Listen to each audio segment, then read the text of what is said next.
অল্পনা বয়সের সখিনা সেরি আমার মনটা কেন করলা চুরি, সত্যি করে বলা সেরি গো কোন জেলায় বাড়ি। অল্পনা বয়সের সখিনা সেরি আমার মনটা কেন করলা চুরি, সত্যি করে বলা সেরি গো কোন জেলায় বাড়ি।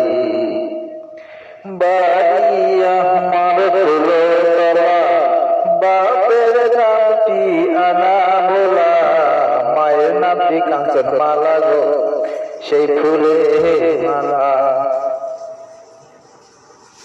8টার সময় আমরা টিকিট কাটি, নাহিকার সময় ধরি রাওয়ালের গাড়ি, 10টার সময় বাড়ি পৌঁছে গো সেই জেলা